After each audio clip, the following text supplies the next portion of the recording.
So Joey, how much of a boost was that win midweek? It must have given everyone a boost in training and going into your next game. Yeah, I think it's always builds confidence when you win games of football.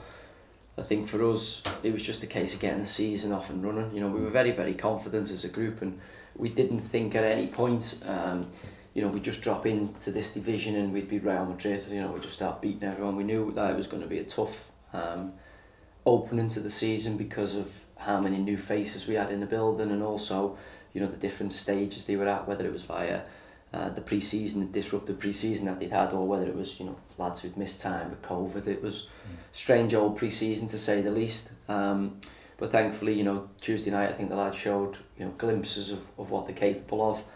That's obviously transpired into 3 points and a good performance, albeit we're a little bit disappointed that we haven't been a bit more clinical and obviously made the game possibly in the last quarter a little bit more straightforward. But Oldham are a good side. I don't think they've had a great start themselves, but they're a good side, and certainly last year I think they were one of the more free scoring teams in the division. So to keep a clean sheet, obviously with Ansi, who'd been the number one missing, was really, really pleasing. I thought Belly done superb, and I think it was a really, really good team performance.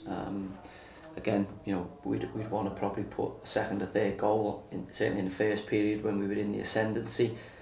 But we're creating chances, and that's something we didn't do in the previous encounters before, Tuesday night. Yeah, and the first one is always the hardest win to get, isn't it, in that respect? So now it's about building on it, of course, and taking advantage of that win to get the momentum going further. Yeah, and I think keeping a clean sheet, I think sometimes that can be overlooked in football. If you keep a clean sheet, it means you only have to score one goal to win a game, and whilst we haven't been free-flowing and scoring an abundance of goals, certainly from pre-season and into the season, if you're conceding goals and quite soft goals, which we had been doing, that means you've got to score 2 to win a game. So 1-0 is a great scoreline, albeit, as I said to you, we would want a little bit more, and even being picky as a coach, I think we've got to get that second and third, certainly when we're playing as well as what we were and creating the chance we were in the first period, but also then to have the resilience to make sure that we kept our goal protected and kept a clean sheet.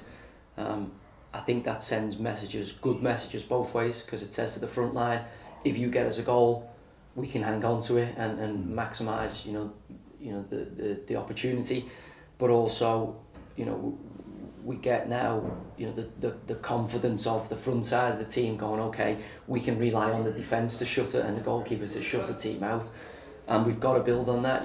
We need to build everything off the platform of having a good defence. The age-old adage of defence wins championships.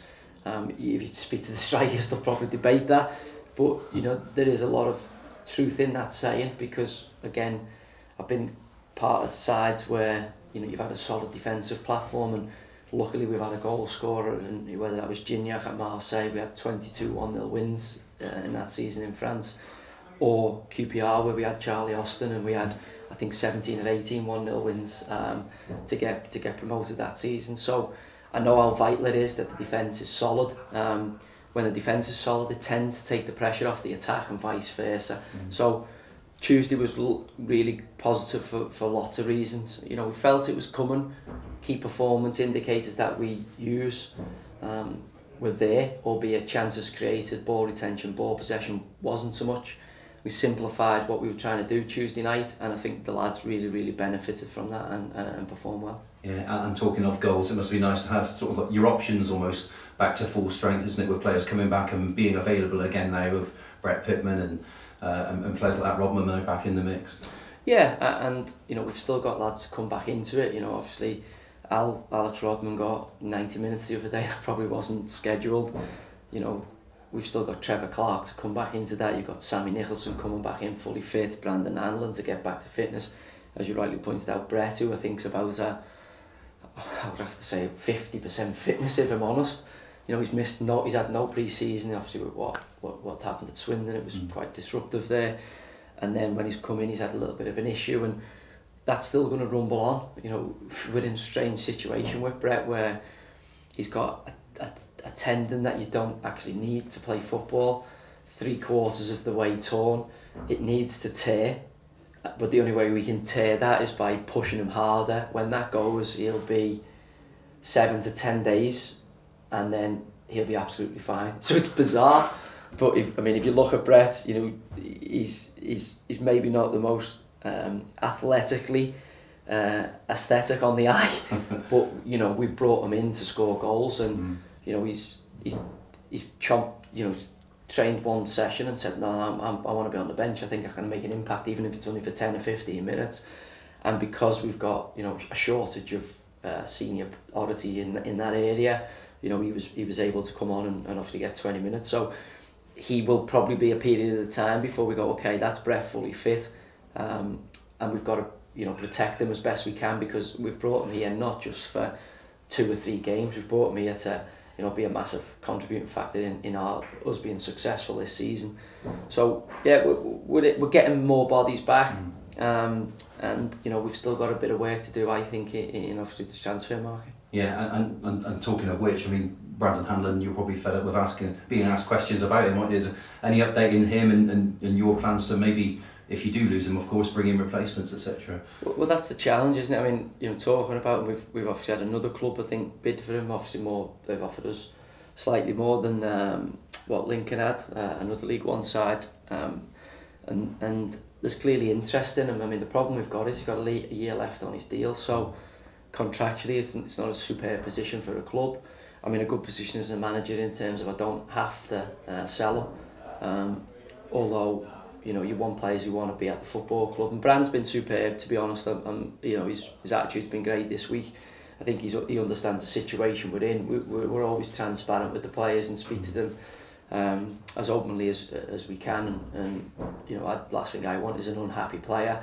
But obviously, when a couple of League One clubs come calling, and you know, I know that's an increase on his salary, you know, it's tough to ask the boy to play in a lower division on less money. You know, we also hold the cards on that, so unless we get what we think is a good deal for the football club, we won't allow him to leave. But also, you know, if we can get somebody in and it works for all parties, then it might be something that we look on doing. The problem we've got is we've got 12, 11 days to go. You know, there's a scarcity of options at this moment in time. So, you know, we're working incredibly hard in multiple areas to strengthen the squad and make sure that we've got, you know, when the window closes, the best, you know, squad we can have available. And, you know, we're hoping to move, you know, at least another couple of transfer targets on in the next 24, 48 hours. So yeah, and hopefully we can retain, you know, certainly all the players we want to retain, because in Brandon's position we're really short at this moment in time. Yeah, does it mean that you have to almost move players on before you can bring others in, or is that not really a part of the plan? It just depends how things fall into place, I suppose. No, I'm lucky in terms of I've got a superb owner who, you know, we've got a budget that we're working from, but as long as we're, you know, 1st and 2nd of September, which is my birthday actually, as long as on my birthday I'm in and around budget. You know, we had a really good conversation about that yesterday, you know, with Martin, obviously the CEO, and myself and Eddie and Weil. And we're all working towards our targets, but also because we've got such a good owner, you know, there's not that real pressure. At Fleetwood it was slightly different. You know, it gave us a great grounding. You know, Andy Pilley, Steve Carewood, they ran it quite a tight ship, and you know, we had to be 1 in, 1 out and kind of keep the books balanced. That way, here it's, you know, we've got an owner that's like, okay, we'll get to that where we need to get to, and he kind of takes the pressure off it in that way. So we've got to fit an EFL squad quota, so that's obviously there as well. And you can't have players getting paid and not available, you know, to even be in a match day squad. That's just wasting it. That's not right. And you know, we'll make sure that we've got as minimal amount of waste as we possibly can when the window ends. Yeah, and just finally a word on tomorrow's opponents, Exeter away. I mean, it's a short trip to make, although you might get stuck in some holiday traffic, I suppose. But what sort of a game are you expecting? Yeah, they've obviously been in the playoffs for the last number of years, and I know they've had a little bit of a turnaround in personnel. They've lost some, you know, key components in obviously Jake Taylor, who played against us Stevenage last week, and obviously I think Peter bought the talented boy, is it Randall, really good player, and you know, they're in probably a little bit of a similar spot to us in terms of, you know, they've been COVID affected. I've seen Matt's press this morning, COVID affected, a couple of injuries. You know, I think, you know, if you speak to the other 91 managers in the Football League, you're very, very fortunate if you've not had a disrupted pre-season this year. And I think we're all in the same boat where, you know, you're trying to get your best players on the park and trying to get your new players gelled into your system and gelled into building relationships. So I know they've not had a fantastic start, and they were in a similar boat to us probably, you know, before Tuesday, that they've not scored any goals, I don't think, in the league. And they'll be, you know, a wounded animal like we were Tuesday night. So we're expecting the best of them, but prepare for the best of them, and we know it'll be a really, really tough encounter, and we've got a full allocation there, and I'm surmising their fans will be out with full voice, and I'm really looking forward to you know, the encounter. It's going to be a tough fixture, you know, side that's obviously trying to get their season off and running, and we're obviously trying to keep and build momentum from, you know, getting off the ground Tuesday night. Yeah, well, good luck, Joey. Cheers, thank you.